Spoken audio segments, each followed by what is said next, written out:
but we did it all by just playing and making stuff up as we went along. Like we had no idea what we were doing. We just pursued stuff that was our passion. We hired people that we thought were fun. We picked cities because they were fun. We didn't have a business plan. We failed miserably a bunch of times, but we kept going and we just figured it out. My name is Paul Harvey, and this is Life, Passion and Business. We're about helping you explore, finding your passion for life and the work that you do.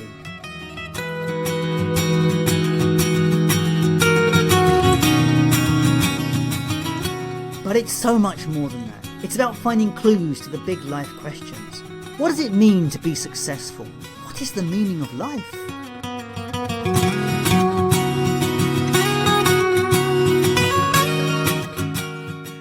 If you're looking for more, then join me on this journey where together we will discover through interviews, tools and tips how to live life full of meaning, passion and purpose. So I have a question for you. Do you play enough? Play is something that most of us associate with childhood. And now as adults we might play with children or our friends' children. But most people give up playing with stuff when they hit puberty. Yes, it's okay to play sports, card games, board games, that things, but there are adult responsibilities in life and there's no time for play in this world. There's a little bit of light on this, a little change as the gaming industry has tapped into our desire for play and made it acceptable for adults to play games online. It's a huge industry, even bigger than Hollywood. However, all of this play is confined to our leisure time.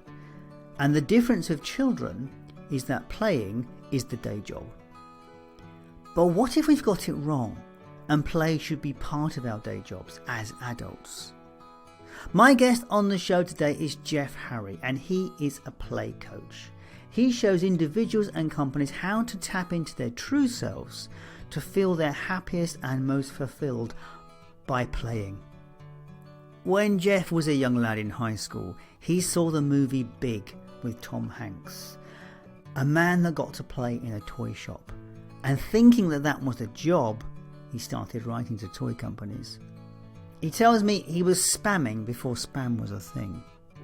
Now letters from a 9-year-old get treated as kind of nice and are politely rejected.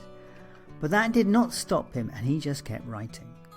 By the time he was 15, he got some advice to study mechanical engineering. So he got the degree. And then he landed the job he always wanted in a toy company, only to discover it was not what he expected or wanted. There was no play. And there he was, 25 in New York City, working in a cubicle, looking at a screen and writing reports about play.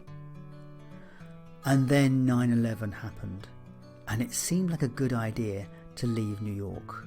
He quit.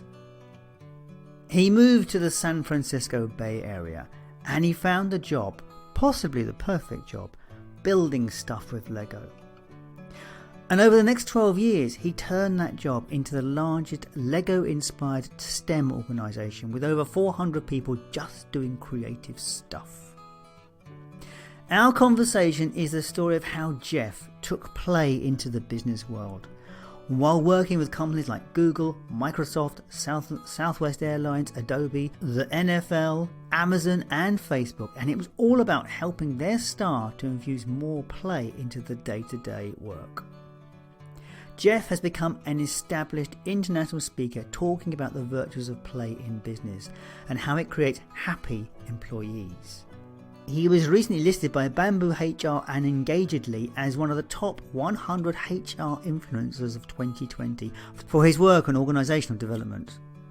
This is a wonderful conversation. Jeff encourages us to embrace our nerdy genius as it gives you the power to make a difference and change lives. He believes that we already have many of the answers we're seeking, and simply by unleashing our inner child, we can find our true purpose and in turn help create a better world. I hope you enjoy this playful conversation with Jeff Harry.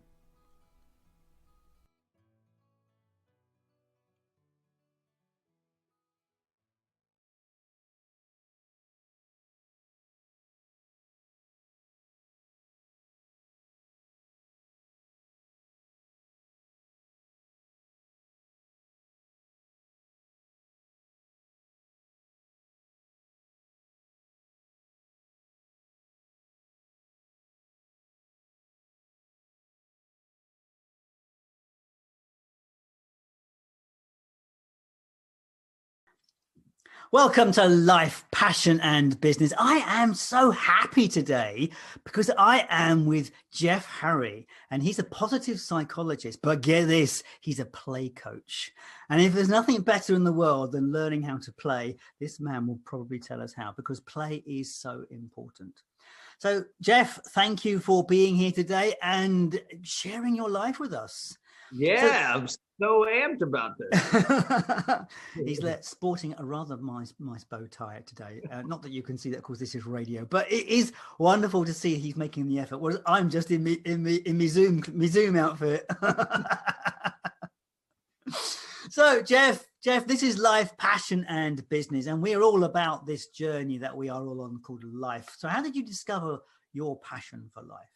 Yeah, so I don't know if you've ever seen the movie Big with Tom Hanks. I have. Oh, yeah. You have? Okay. So in that movie, you remember, like, he was dancing on a piano and then he got offered a job to basically play with toys for a living. And when I saw that, I was like, that is a job? I did not know that. So I went home that night and started writing toy companies. Oh. And I just kept writing them. And I'm talking about like in third grade, I was writing them. I was spamming before spam was a thing. I was sending like 5 letters like a week asking for a job. And I would constantly... For my international listeners, how old is third grade? Third grade is 10. Okay.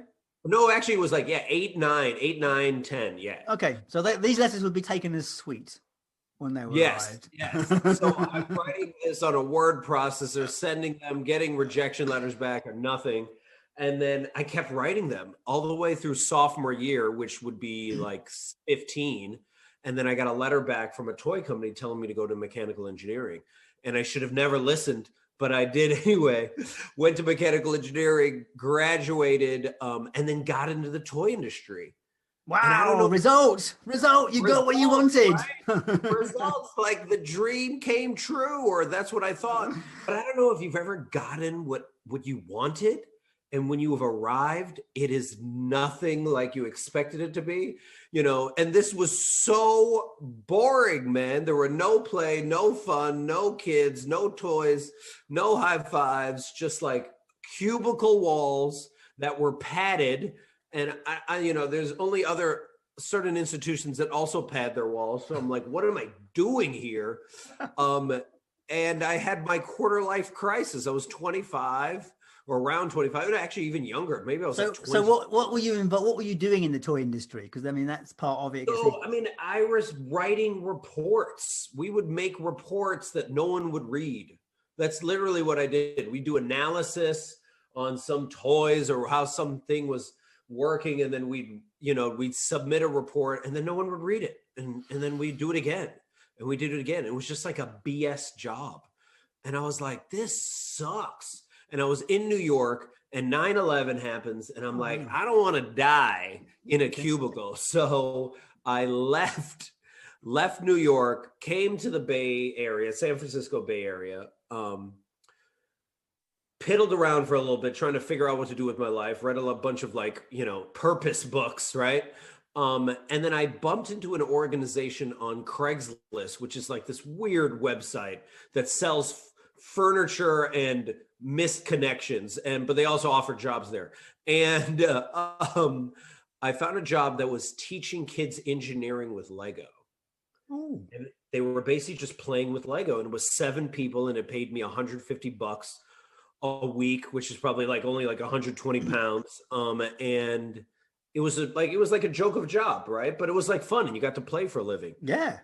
And I was just like, I'm going to make this into a real job. And we went from 7 people to, in 12 years, to 400 people. And we built the largest Lego inspired STEM organization in the US. but we did it all by just playing and making stuff up as we went along. Like we had no idea what we were doing. We just pursued stuff that was our passion. We hired people that we thought were fun. We picked cities because they were fun. We didn't have a business plan. We failed miserably a bunch of times, but we kept going and we just figured it out. I hope you were paid more than $150 a week by that time. Yeah, by the time, like at some point, I remember my father, had always been like, when are you going to get a real job? And then one day I told him how much I was making and he was just like, oh my gosh. And I was like, I know, right? And I got his approval right there when I didn't need his approval anymore because I was like all confident, but it was so fascinating. And while that was happening, we got the attention of Silicon Valley, Facebook, Adobe, Google, all those tech companies. And they were like, do you do team building events? And we're like, yeah, of course we do. Even though we didn't, but we just said yes to everything, right? And then we were like, we'll figure it out after. And I realized that all these fancy, popular tech companies, they would speak about disruption and agile and, innovation and taking risks, but like they had never created a safe, playful space to do it. So I was like, and they weren't addressing really big issues that were in the workplace. So I created Rediscover Your Play as a way to tackle these using positive psychology in play. So did you at some point get some qualifications in positive psychology? Yeah. So at some point then I got certified and took a bunch of classes and researched and, spent a lot of time just learning about that because I needed the science behind the play because I was running these team building workshops for like 7 years, but I didn't know what was actually happening in the brain and the benefits of what was going on each time I ran a play workshop. So positive psychology. So as a child, I mean, play was amazing. I mean, I and as a parent, I got to play again with my child. Mm-hmm. I mean, I got to rediscover Lego through my son. Right. Right. And the sound of me pouring through Lego, trying to find that one piece I can't actually find anymore. That sound took me right back to being 10. Right back. Right back, And so, and he and I would build these amazing projects and we'd get incredibly creative with working and playing together with Lego. And of course, he moved on from Lego, Playmobil, other toys, and eventually computer games. And now he's left home and gone to university. So my excuse for playing with Lego is gone. And to be honest, I wouldn't have, even if I got his box of Lego out and started rattling through it, it would probably entertain me for about 2 minutes. Right. What's changed? I mean, obviously, because it was my relationship with my son that was really, really about playing with Lego and the fun we would have together. Well, I think what it is like Lego just happened to be the medium, right? What you enjoyed about the play, and let me know if this is not correct, but you enjoyed like the creativity of it, the connection of it, the collaboration of it, right? And the way I define play is any joyful act where you forget about time. That has no purpose, that has no result, where you don't have anxiety about the future, you don't have regrets about the past, you're just fully in the moment, right? And so gardening could be play, couldn't it? So anything can be play. Yeah. Right? Like Lego just happened to be your medium at the time. Right. But people can play anything. Like I was working with a client once that was a lawyer and she was like, I don't play. And I go, what do you do? And she goes, well, I take people that hate each other and I get them to agree on one thing. And then I was like, tell me more. And as she was telling to me, she like lit up and was getting really excited about it. And I was like, that's your play. So everyone's play is like defined however they want it to be, as long as it's something where you feel you're fully yourself, right? You're fully in flow, you're fully alive, and that is it. That's what I'm trying to help people get to all the time. I say it's fascinating, that idea that that we can be, because I mean, as I'm a 57-year-old man, and I struggle at times to find play to get that, and yet saying that, stick me in the kitchen and ask me to cook a meal for people, and I'm in my element. I really enjoy that process of creating food for people. But how would you even describe this podcast? Oh, this is play. This is a laugh. Right? right? Yeah, So like, me having conversations with people like you and getting to talk to people all over the world like this is just fun. right, exactly. So like there it is, right? That's your play. So everyone has like an opportunity every day to either binge watch Netflix, or pursue their play, right? And I Mm. keep telling people this all the time, like, you know, some of your best moments in your life are play moments. Probably most of your best moments are play moments, moments where you're like fully present and fully you. And as Howard Thurman says, like, don't ask what the world needs, ask what makes you come alive, because what the world needs is for more people to come alive, right? So how do we do that? Because we need that from people right now. Yeah, absolutely. Yeah, you're so totally right. Yes, and that's the thing, isn't it? Could you imagine it if we got our politicians to play together? I know. Wouldn't that be amazing if they actually had some fun and played together? Well, but here's also the power of play that a lot of people ignore is, Chicago is known for a lot of gang violence. And these two gangs were at war for many years. And then the kids on both sides got killed, like really young kids.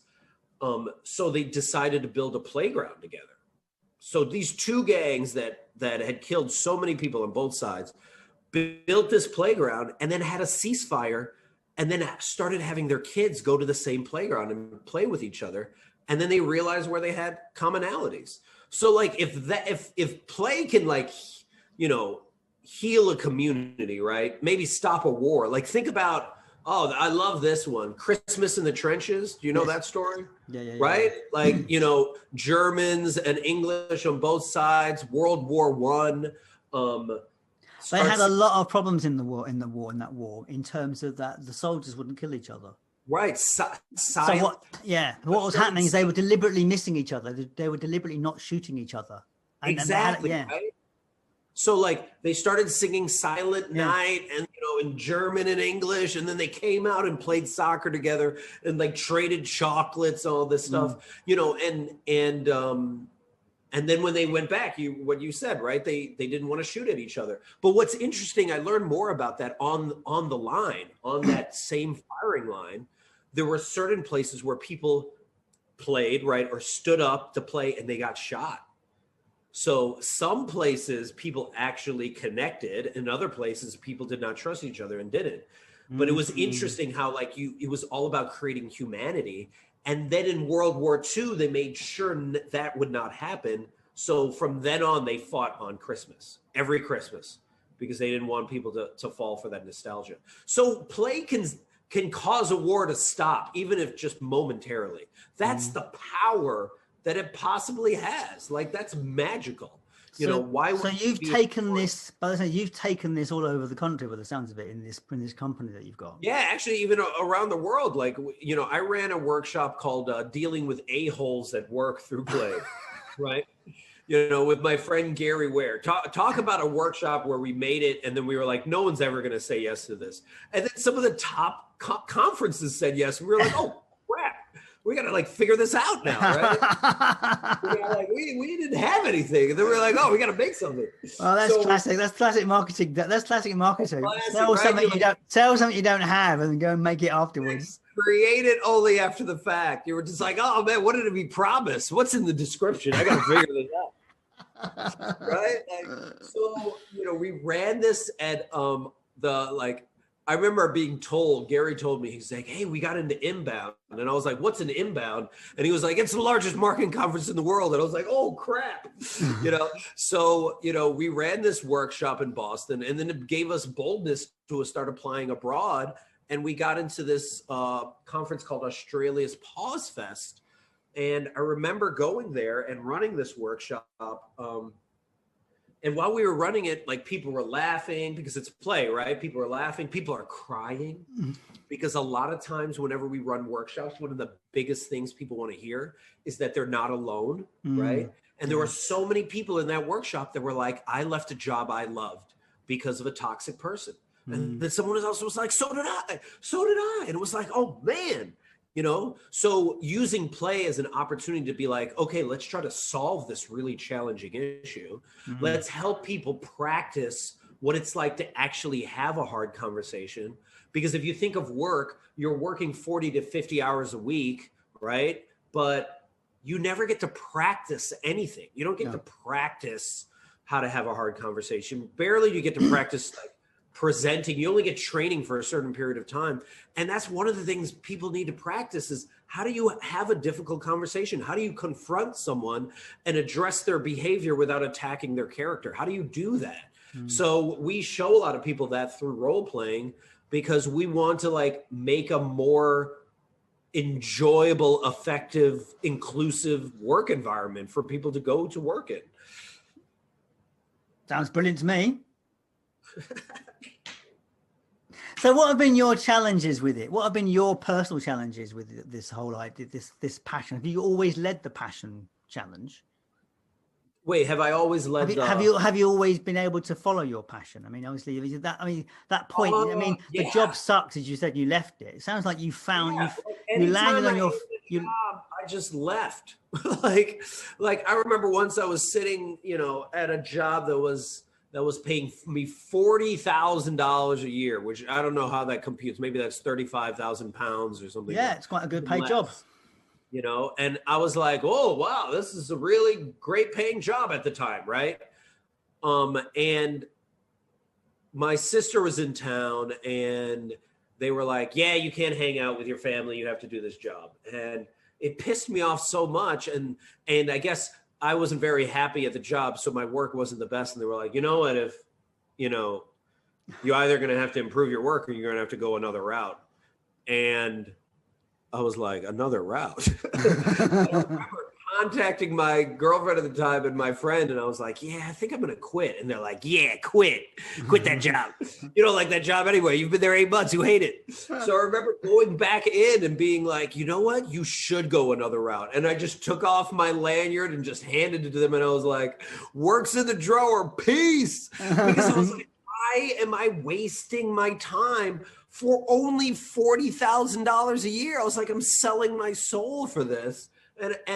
And that actually was the turning point for me, because that's how I found the fun, play job that I got like, 12, 14 years ago that paid me nothing and doing that play job, and just pursuing my passion, like it turned into like a 6-figure job, which I never thought was possible. But it was because I was like pursuing the thing that just like felt right to me. Sounds like you got the keys to the matrix there. We're going back there. We had a conversation before we started this podcast about whether the world is the matrix or not, and whether you actually have control of it. And it sounds like Jeff has got the keys. He knows. Well, I mean, so let's break that down just for a little bit, right? Like, let's break down how many hours a day do people in England typically work? Is it 8 hours like us? Yeah, it's 7.5 to 8 hours a day. It's 7.5 to 8 hours, right? Probably, it's probably 7 hours a day. They probably get an hour's lunch or an hour's breaks in that name. So, but they're in work between about 8 hours. You're right. Right, they're in work for about 8 hours. So I was fascinated by this because I was like, where does the 8-hour workday come from? So I was like, at least in the U.S. So I did research and found out that in like 1817 here in the U.S., this guy named Robert Owen came up with the 8-hour workday as part of 8 hours of leisure, 8 hours of work, 8 hours of sleep, right? And then no one paid attention to him after that. They were like, that's stupid. And then in like 1868, like national labor activists here demanded Congress set up the 8-hour workday. Again, completely ignored, right? Just people just getting exploited in America. And then Henry Ford, the guy that created like our Ford cars, implemented in 1926 when the Great Depression happened and he wasn't getting enough workers. And then he doubled everyone's salary. So he paid for the 8-hour workday because people were dying on the assembly line because they were working 11 to 15 hours a day on his assembly line, right? Since 1926, 94 years, nothing has changed. Like no one has changed the hours. We've just stuck it at 8. And there was a recent study done that found out that the average US worker can only focus for 2 hours and 53 minutes of a day, can only give you maybe 3 hours. If they're high achievers, maybe 4 to 5 hours of actual work. So, and then it also says that like people are 85% like disengaged from their job. So we're working 8.8 hours here in America. So my question is like, what are we doing with the other 5.5 hours at our jobs? Like, right? We're making up BS work. We're going to stupid meetings. We're on social media. We're watching the news. We're getting coffee, which takes an hour. Like we're just messing around. It's just like, imagine what we could do with those other 5 hours. What other cool things we could create if we weren't at work and we just did really good work for 3 hours and then just left. So it's just like, man, what rules are we following? We're following antiquated rules that frankly are not benefiting society at all. Now in the UK, we've had a major transition this year for some reason. No, what would that be? Oh yeah, that COVID thing. It's caused most people to, if they can, are working from home in the UK at the moment. Right. And for years, companies have said, "Oh, flexible working never works. We can't do that one." Well, now it's stymied. There are pictures of trains in London, like they should be jam packed, and there's no one on them, and there haven't been anyone on them for the whole year. And I very much doubt they'll ever get jam packed again. Right. As some guy pointed out, he said, some guy travels down from Suffolk into London on a daily basis. He pays $14,000 a year for his train fare. What? Long journey. It's quite a long journey. Well, but think about it also. Why do you go to work? Yeah, but it's like, no, he's not worked. He's not used that journey, that thing all year. And obviously the train company won't give his money back, by the way. That's tough. But so he hasn't used a ticket all year. Hasn't been able to use a ticket all year. But it's completely changed. Like I somehow think that we are now facing a major transition in those hours of work, as you say. Right. And if you think about it, like, besides like retail workers and grocery workers, why do most people go to work? Why do most people go to an office? So someone can like hover over them and babysit them while they're doing their work. Are you serious? Well, actually, you can do more online, can't you? Because you can see what they're looking at. If you've got the right bit of software, you can easily monitor someone's computer use. In the US, like I got to look at our traffic rates, but like we are basically giving 8 years of our life to traffic here in the US. Yeah. Like, what are we doing? Like, I had a guest on my podcast. Doing that, it's just like, this makes no sense. I had a guest on the podcast, actually. She worked in, I think her family business was in New York, and she worked outside, like, Manhattan. I'm guessing Manhattan or something. Yeah. And she worked out that she was paying her babysitter something like an average wage or something, thousands basically a year for her to drive to work. Right. That's for the driving bit. Right. And I remember reading this book, Your Money or Your Life, which was so fascinating to me because it basically challenges you to calculate your actual hourly rate. And I was like, well, why hourly rate? And they were like, okay, so take this in consideration. When you go to work, right, you usually, not in COVID times, but usually you have to dress up. So that costs money, right? Then you have to buy like coffee and all this other stuff. So that also costs money. So take that in consideration. Then because work is so stressful, how much are you drinking after work? Like what are your happy hour bills, right? And then some people, especially in the US, are going to therapy. So then you have to take in all of that, right? And then also all the time you complain about work to your friends and family, and you calculate all that. And like, even though maybe you're making $100 an hour, typically, when you calculate it out afterwards, you're making like $20 an hour. And then you're like, wait a minute, is this job worth it? Wouldn't it be better for me to take an easier, less stressful job that pays less, but I still am making more because I don't have to deal with all this other stuff to get through it? So your message to people is find a job that lets you play. Yeah, I mean, it's not even just find a job, just play more and figure that out, right? My message to people is, you have all the answers that you need, right? Like any advice that I give, I always say the only reason advice resonates with you is because you've already told yourself this advice. Yes, you already know. You already knew it. It's part of the matrix part, right? It's just like we have the answers, right? And if anything, the world is constantly selling, media is constantly telling us that we don't have the answers, and that if you buy this product, you'll get the answers, or if you buy this course, you'll get the, or whatever it is, you'll buy something that is not like within you, then that will be the answer. And it's like, no, dude, you have the answers. You simply need to like play enough to start to pull them out, you know, play with that inner child and see what that inner child whispers to you. Give it space to hear the message. Yeah, that's the thing that came out in the virtual event I just completed. A lot of people were saying about give it space, give yourself time to understand what you want or what your connection is to the world, what it is that the world is trying to, what it is the universe trying to tell you. But it's you. Yeah. It's still you at the end of the day. It's what you're trying to tell yourself. Yeah. And I this is the advice I give people all the time is, you know, my play mentor, Gwen Gordon, always says, like, you can't play until you soothe yourself, until you learn how to calm yourself down. And you usually learn how to soothe yourself from the person that nurtured you the most. So if that person didn't know how to do it well, then you might know how to do it well. So you have to figure that out, right? But then once, you know, but then think about the things that calm or soothe you, right? I have my best ideas in the shower. Others have their best ideas walking. Other people like play basketball or do some crazy thing or do morning pages and write 3 pages in a row, right? But whatever thing that calms you down, first identify that. And then I challenge a lot of people, and this sounds weird from a play guy, but I challenge people to get bored. Like get really bored.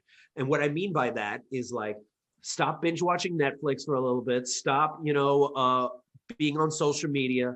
Stop inundating yourself with information, because the amount of information we get in a day is what people got in a year in 1950. Like we're just getting so much information that you're constantly consuming that it's so hard for you to create, right? So I say get bored, get quiet, you know, sit there in your awkwardness and then start to listen.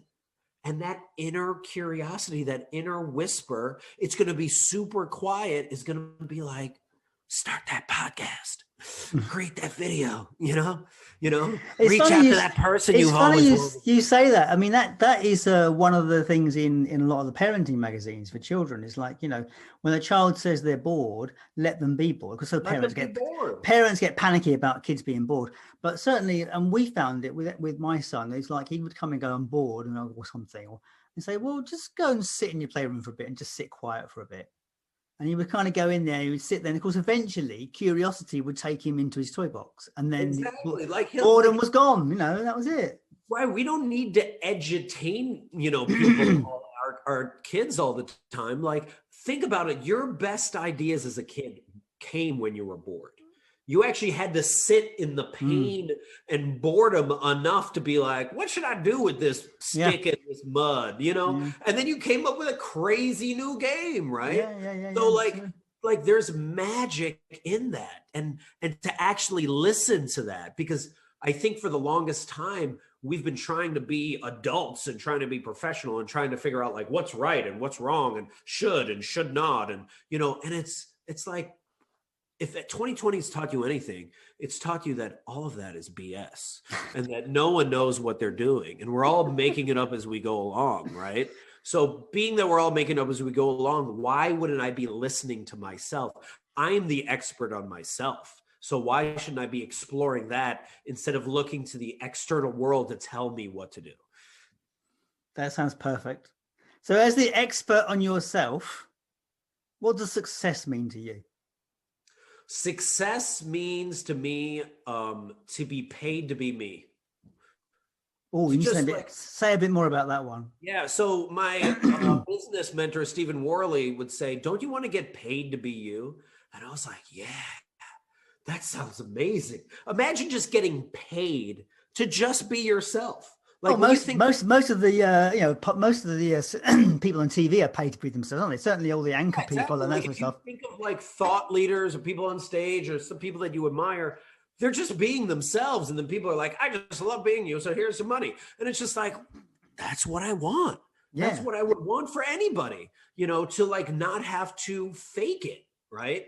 Viola Davis says, you either claim who you are or you end up chasing your worth for the rest of your life. How many people do you know exactly, right, that are chasing their worth, that are looking for validation from somebody else? And it's just like, oh gosh.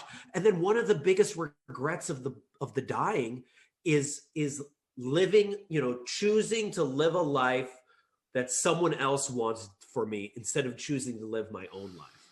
And it's just like, what are we doing then, man? What are we doing? People on their deathbed are warning us not to try to impress others, but just to do what we want in our life. Why are we not listening to that? That is where all the answers are, right there. So like, that's what I see as success is being paid and being comfortable enough to be my full self. I think that's a lovely model of success. I really, really like that. That's unique. I've not heard that before on this podcast. So thank you for that. Because let's talk about like what people think of success is. I coined a term called affluent deadness, right? And the reason I came up with it was I know successful people, I know rich people, I know famous people, not that happy, just not that happy.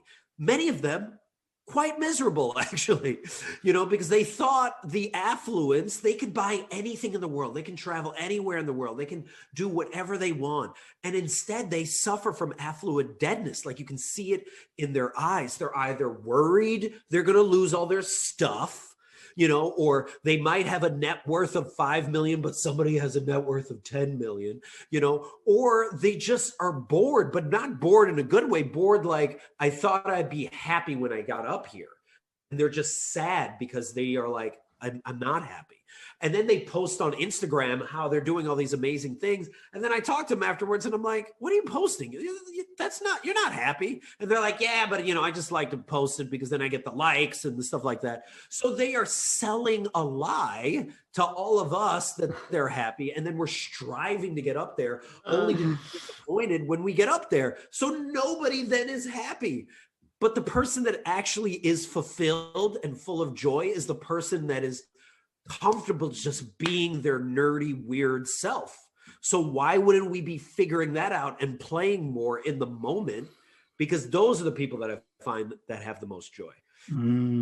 Absolutely. I couldn't agree more with that. It's like when you can just be yourself and just do what you do. And I have family in the Philippines, right? And I have family that live in Manila, and I have family that live like rural, like Zambales, with dirt floors. And the people I like hanging out with, my family I like hanging out with more are the ones in Zambales because they're happier, they're not stressed out all the time, they're not worried about their stuff, they're just enjoying life. My family in Manila is just like, they have a lot of money, but they're like worried about, all these like first world problems all the time, and complaining about their stuff. I remember I just the other day was on like a happy hour with this guy that was complaining about his Tesla car. And he's just like, I just got this Tesla and it's just so tough and blah, blah, blah. And I'm watching these, and he's like in his 40s, right? And I'm watching these two kids in their 20s and they're like, I want to be that guy when I grow up. They're like looking at him that way. And I'm like, no, you don't. You see how unhappy this dude is? Like he has everything and he's complaining. He is spending his life just complaining about life. You don't want that. You just don't want that. But they don't see it because they're like amazed by all the glitz and glamour. So over all of this, what do you see as your contribution to the world? My contribution to the world is to help people rediscover who they are through play. Yeah. Like I am, the reason I'm on so many podcasts and people always ask me like, well, what's your goal of the podcaster? You have a book coming out, you're trying to pitch something. And I'm like, no, I want to spread this play message. I want to spread the message that play has the power to like change your day, change your life, change a community, and possibly change the world. Like if you allow yourself to play enough, you start to realize like, oh yeah, that's who I was. That's who I am. That's actually what makes me come alive. And frankly, as I said earlier with the Howard Thurman quote, is like, the world needs you to come alive because somebody is waiting for you to show up so they can show up, right? Like I say this, with you, Paul, is like you playing and creating this podcast has now given the ability for me and so many other people that have been on your podcast to share our joy, our nerdiness, our like weirdom, right? And then we get to share that with the world, which is really amazing. And then one of your listeners hears that and goes, oh man, this is awesome. What Paul's doing and what Jeff's doing and what all these other people are doing. So now I'm getting the bravery to do this. And like, that's the ripple effect we can actually have on the world by just being ourselves. Yes. So why are we trying to be someone else? Good point. Really good point. I mean, it is. Yes, absolutely. And I can see you come across so well on this, and you're so passionate about it because it's just coming at me, this passion that you're putting out here. So very clearly that is your contribution. I can so feel it and hear it. Wonderful.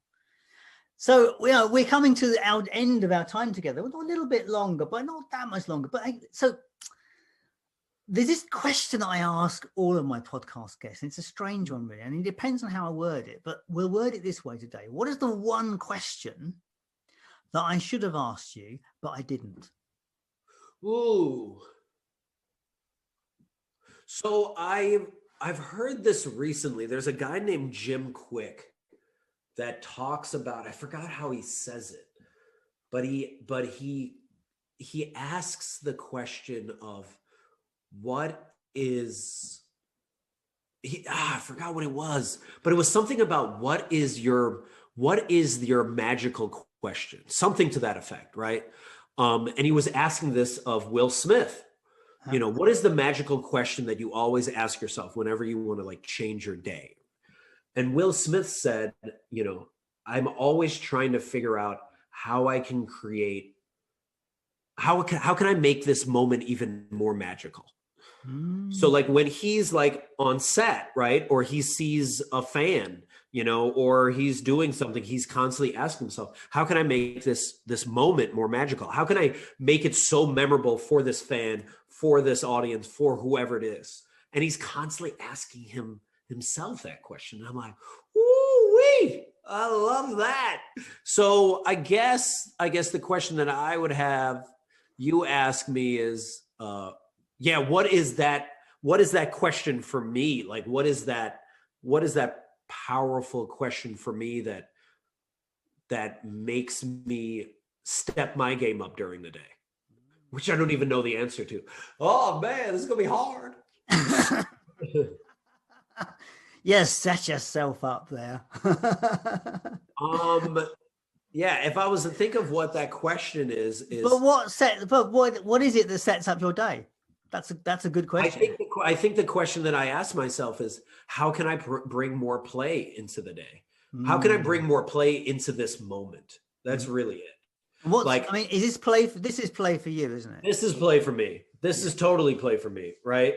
Like people are asking me, well, what, is the ROI or how's that on podcast or what is your accomplishment? And I'm like, I just enjoy playing this way. Like this is how I do my marketing, Does it work? I don't know. I am doing it. Like I enjoy it. What does it matter? That's my metric of success. I'm not thinking about, and people are like, wow, but you're putting a lot of hours into this. And it's like, but I love doing this. Like, if this is my marketing, fine, this is it. But like, this is enjoyable for me. And spreading this play message is so important to me. So I'm always thinking about how can I infuse more play into this moment, infuse more play into like this like boring conference that is happening, infuse more play into a podcast. Like in any way, I just want to bring more play into it because I always feel it raises everyone's awareness of who they are at that moment. And it also brings, it lifts the facade and provides a shared humanity. So people start seeing the inner child in each other. Yeah. Yeah. I like that. Yeah. Good answer. Good answer. So if people want to catch hold of you, Jeff, or where would they go? Where do they go to find you? And what do you So they can, what do you offer people first? What are they going to get once they come and see you? sure. So, for a lot of organizations, I run workshops that are all about addressing their most challenging issues. So, dealing with toxic people at work, dealing with office politics, the meeting before the meeting after the meeting, getting your staff into flow, how to deal with your inner critic. So I run a ton of these workshops with like a lot of Fortune 500 companies and just organizations. And basically they're all play workshops with different titles. They're all play workshops, but addressing a really hard challenge, right? Yeah. And then for individuals, mostly what we do is we come up with a bunch of play experiments to help you figure out who you are so you can kick ass in the world. Fantastic. So if you want to do that, you simply go and click on Let's Play on rediscoveryourplay.com. So rediscoveryourplay.com, click on the Let's Play button where I have a bunch of play experiments, and we can just hop on a call and I can show you how to like figure out how you can be super dope and actually do stuff that makes you come alive so you can have an impact on this world. So they can find you there. Are you on other social channels? And yeah, my handle is Jeff Harry Plays, JeffHarryPlays. And I'm on all the social media channels on that. You're everywhere. Brilliant. Okay, well, I'm sure people will find you there. So our final question that we ask all of our guests, which is the big one really, and it depends on how you look at the world. What is the meaning of life for you, Jeff? What's it all for? Why are we here? I think we're here. I see, Gwen Gordon taught this to me. Like, I see the world as a playground, and we are here to play or figure out how to play or not. Right. Mm-hmm. And it's like, it's a magic. The world can be a really hard place, or it can be a really magical place. Yeah. And each and every of us have a contribution that we add to the playground. And that is why we're here. We're here to like figure out how we can like have shared humanity and play together, because we're only on this planet for a certain period of time, right? So that's what I ask of your listeners is, how do you want to show up today? How do you want to, what makes you come alive, and how do you want to play today? Because there's a bunch of people that need more play in their lives so that we can actually, create a better world. Good answers. All of your answers have been. Thank you so much. You've been an amazing guest, Jeff Harry. We have had a wonderful play together. Thank you so much.